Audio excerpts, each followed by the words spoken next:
Good afternoon everyone and welcome back to Drinking and Reading, Coffee and Weird Tales. This is my second cup and it's 1:15 in the afternoon. You don't care. So yes, we're back to yours truly Jack the Ripper and we're on to part 3. So let's just get straight into it. I apologize for my my garbage appearance this afternoon. I'm extremely tired. Again, you don't care. Yes. So where were we up to? So Guy and Carmody have gone to a party where they're gonna hang out with some of Carmody's fringe weirdo friends. Hollis brought a gun with him. There's some bizarre shenanigans that don't really make sense going on at the party, but I'm not sure they're quite relevant to anything. I have no idea where this story is going. Let's find out. He turned and grabbed Sir Guy by the arm, dragging him to the middle of the carpet. For a moment I thought Hollis might object, but a quick wink reassured me. He was prepared for this. It's quite the flirtatious thing going on between Carmody and Sir Guy. It's just the way it seems. Anyway, their witty banter is very, flirty.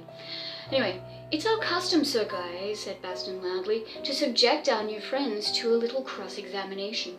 Just a little formality for these very formal gatherings, you understand. Are you prepared to answer questions? Sir Guy nodded and grinned.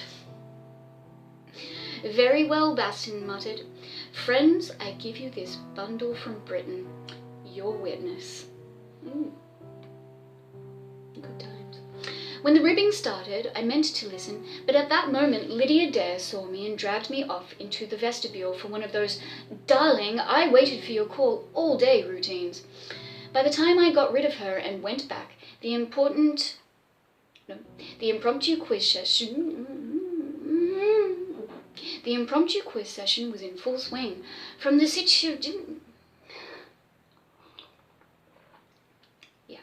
any time of the day. From the attitude of the crowd, I gathered that Sir Guy was doing all right for himself. Then Baston himself interjected a question that upset the apple cart. And what, may I ask, brings you to our midst tonight? What is your mission, O walrus? I'm looking for Jack the Ripper. Nobody laughed. Perhaps it struck them all the way it did me. I glanced at my neighbours and began to wonder. Laverne Gonister, Jaime Kralik, harmless. Dick Poole, Nadia Villanov, Johnny Odcut and his wife, Barclay Melton, Lydia Dare, all harmless. But what a forced smile on Dick Poole's face, and that sly, self-conscious smirk on Barclay Melton wore. Oh, it was absurd, I grant you, but for the first time I saw these people in a new light. I wondered about their lives, their secret lives beyond the scenes of parties. When a psychiatrist wonders for the first... Yeah. Really? Yeah, okay. How many of them were playing a part, concealing something? Who here could worship Hecate and grant that horrid goddess the dark boon of blood? Hecate? Who's Hecate? Anyway. Even Lester Barton might be masquerading. The mood was upon us all for a moment. I saw questions flicker in the circle of eyes around the room. Sir Guy stood there, and I could swear he was fully conscious of the situation he'd created. And enjoyed it. I wondered idly just what was really wrong with him. Why he had this odd fixation concerning Jack the Ripper. Maybe he was hiding secrets too. Baston... Where? What? Baston, as usual, broke the mood. He burlesqued it. Okay.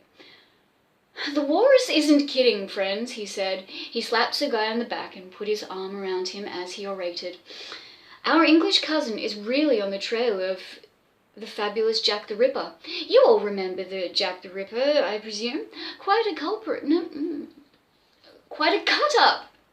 In the old days, as I recall, really had some ripping good times when he went out on a tear.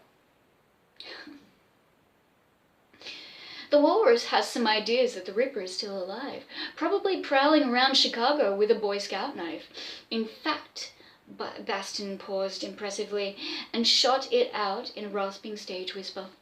In fact, he has reason to believe that Jack the Ripper might even be right here in our midst tonight. There was the expected reaction of giggling and grins. Baston eyed Lydia Dare reprovingly. You girls needn't laugh, he smirked. Jack the Ripper might be a woman too, you know. Sort of a Jill the Ripper. I think I've heard that before. You mean you actually suspect one of us? Shrieked Laverne. You mean you actually suspect one of us?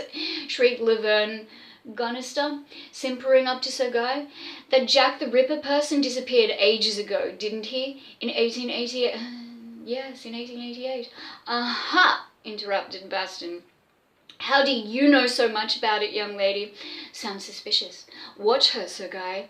The lady poets have dark secrets. No, fuck no.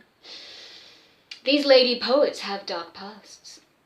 The tension was gone, the mood was shattered, and the whole thing was beginning to degenerate into trivial party joke.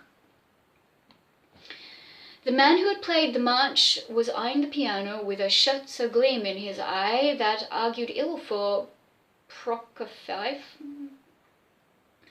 That name's really hard to pronounce.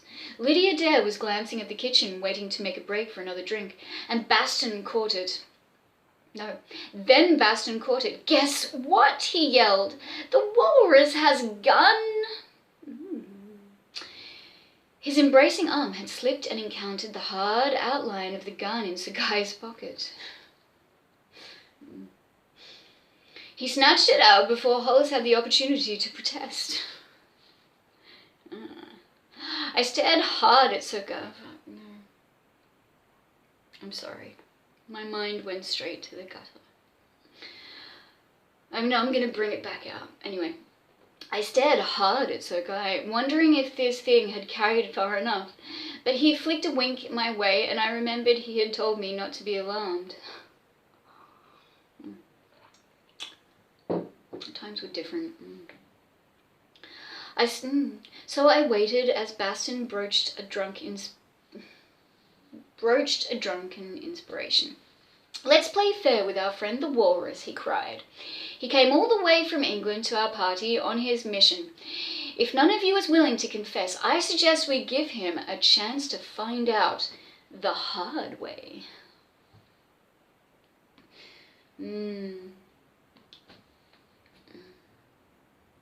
Yeah. Okay. What's up? Asked Johnny Oddcut. I'll turn out the lights for 1 minute so Guy can stand here with his gun. If anyone in this room is the Ripper, he can either run for it or take the opportunity to, well, eradicate his pursuer. Fair enough? It was even sillier than it sounds, but it caught the popular fancy. So Guy's protests went unheard, and in the ensuing babble, and before I could stride over and put in my 2 cents worth, Lester Baston had reached the light switch. Don't worry,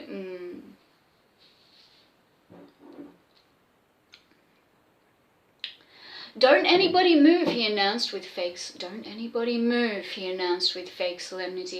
For 1 minute we will remain in darkness, perhaps at the mercy of a killer. At the end of that time, I'll turn up the lights again and look for bodies. Choose your partners, ladies and gentlemen. The lights went out. Somebody giggled. I heard footsteps in the darkness, mutterings. A hand brushed my face. The watch on my wrist ticked violently, but even louder, rising above it, I heard another thumping.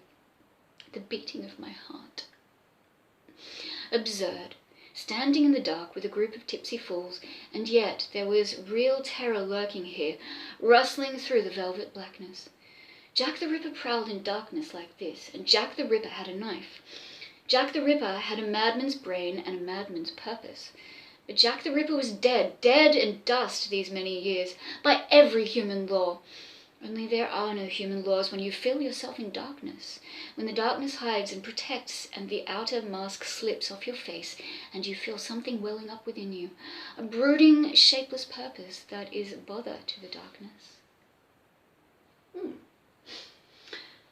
Sir Guy Hollis shrieked. There was a grisly thud. Baston had the lights on. Everybody screamed. Sir Guy Hollis lay sprawled on the floor in the centre of the room. The gun was still clutched in his hand. I glanced at the faces, marvelling at the variety of expressions human beings can assume when confronting horror. It's a weird reaction. Anyway, all these faces were present in the circle. Nobody had fled, and yet Sir Guy Hollis lay there. Laverne Gonister was wailing, hiding her face. All right. Sir Guy rolled over and jumped to his feet. He was smiling. Dickhead. Just an experiment, eh? If Jack the Ripper were among those present and thought I had been murdered, he would have betrayed himself in some way when the lights went on and he saw me lying there. I am convinced of your individual, collective innocence. Just a gentle spoof, my friends. Hollis stared at the goggling Baston and the rest of them crowding in behind him. Shall we leave, John? He called to me. It's getting late, I think. Turning, he headed for the closet. I followed him. Nobody said a word. It was a pretty dull party after that. Yeah, you fucking ruined it, Guy. Ruined it for everyone, like a fucking party pooper. Anyway. What a weird thing to do. Anyway, yes. This story is weird. Shut the fuck up. I met Sir Guy the following evening and we agreed. As we agreed, on the corner of 29th and South Halstead. After what had happened the night before, I was prepared for almost anything, but Sir Guy seemed matter-of-fact enough as he stood huddled against a grimy doorway and waited for me to appear. "Boo!" I said, jumping out suddenly. He smiled. Only the betraying gesture of his left hand had indicated that he'd instinctively reached for his gun when I startled him. "All ready for our wild goose chase?" I asked. "Yes," he nodded. "I'm glad that you agreed to meet me without asking questions," he told me. "It shows you trust my judgment." He took my arm and edged me along the street slowly. "It's foggy tonight, John," said Sir Guy Hollis. "Like London," I nodded. "Cold, too, for November." I nodded again and half shivered my agreement. "Curious," mused Sir Guy. "London fog and November, the place and the time for the Ripper murders." I glanced through darkness. "Let me remind you, Sir Guy, that this isn't London, but Chicago, and it isn't November 1888, it's over 50 years later." Sir Guy returned my grin, but without mirth. "I'm not so sure at that," he murmured. "Look about you. These tangled alleys and twisted streets, they're like the East End, Mitre Square, and surely they are as ancient as 50 years at least." "You're in the coloured neighbourhood of South Clark Street, sir. Did you say that?" I said shortly, "and why you dragged me down here I still don't know." "It's a hunch," Sir Guy admitted. "Just a hunch on my part, John. I want to wander around down here. There's the same geographical confirmation in these streets as in those counts where the Ripper roamed and slew. That's where we'll find him, John, not in the bright lights of the bohemian neighbourhood, but down here in the darkness. the darkness where he waits and crouches. Is that why you bought a gun? I asked. I was unable to keep a trace of sarcastic nervousness from my voice. All of this talk, this incessant obsession with Jack the Ripper, got on my nerves more than I cared to admit. We may need the gun, said Sir Guy gravely. We may need the gun, said Sir Guy gravely. After all, tonight is the appointed night. I sighed. We wandered on through the foggy, deserted streets. Here and there a dim light burned above a gin mill doorway. Otherwise all was darkness and shadow. Deep, gaping alleyways loomed as we proceeded down a slanting side street. Okay. We crawled through that fog, alone and silent, like two tiny maggots floundering within a shroud. Ew. But okay. When that thought hit me, I winced. The atmosphere was beginning to get me, too. If I didn't watch my step, I'd go as loony as Sir Guy. Can't you see there's not a soul around these streets? I said, tugging at his coat impatiently. He's bound to come, said Sir Guy. He'll be drawn here. This is what I've been looking for. A genus loci. An evil spot that attracts evil. Always when he slays, it's in the slums. You see, that must be one of his weaknesses. He has a fascination for squalor. Besides, the women he needs for sacrifices are more easily found in the dives and stewpots of a great city. I smiled. Well, let's go into one of the dives or stewpots, I suggested. I'm cold. Need a drink. This damn fog gets into your bones. You Britishers... It says that. You Britishers can stand it. But I like warmth and dry heat. A few more minutes. Let's just do a few more minutes. And then I'm going to eat something. We emerged from our side street and stood upon the threshold of an alley. Through the white clouds of mist ahead, I discerned a dim blue light, a naked bulb dangling from a beer sign above an alley tavern. Let's take a chance, I said. I'm beginning to shiver. Lead the way, Sir Guy said. I led him down the alley passage. We halted before the door of a dive. What are you waiting for? He asked. Just looking in, I told him. This is a tough neighbourhood, Sir Guy. Never know what you're liable to run into. And company. Some of these places resent customers like us. I'm editing because some of this is a little bit offensive and I don't want to be offensive on my channel, so that's the way it is and you're just going to have to deal with it. Good idea, John. I finished my inspection through the door glass. And looks deserted, I murmured. Let's try it. We entered the... We went... Might be time for some water. We entered... Fuck, I don't want to say that again, but I'm gonna.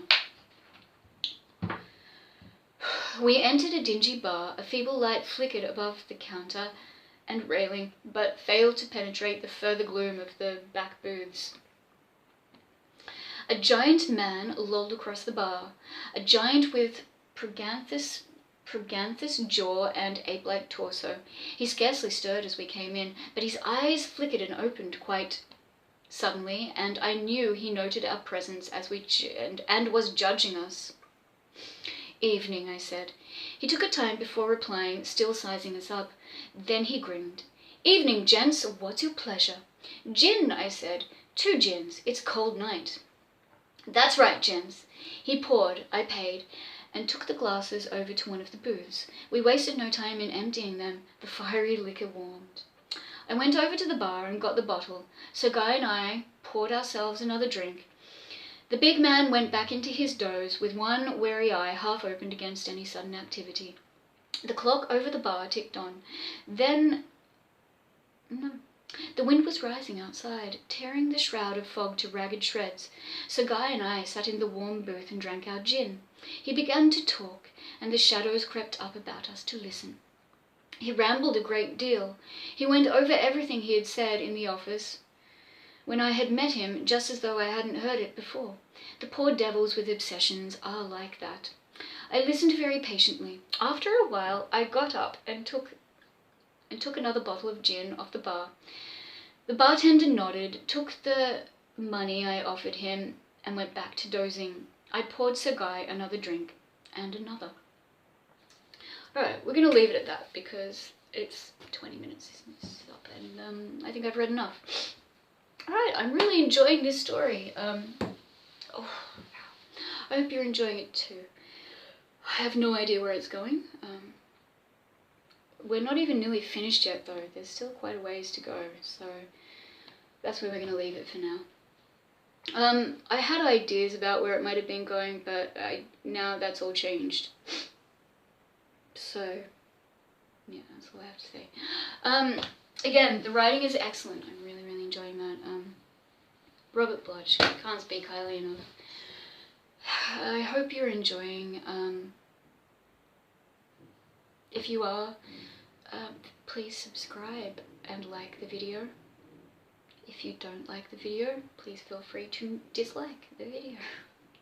I'd prefer if you didn't, but you know, do whatever you want. Obviously, yes, thanks, if you've watched till the end, thank you for putting up with me. I hope you come back for part 4. I don't know how many parts there's going to be, but yeah, you know, we'll find out. Yes, okay. Thanks for watching.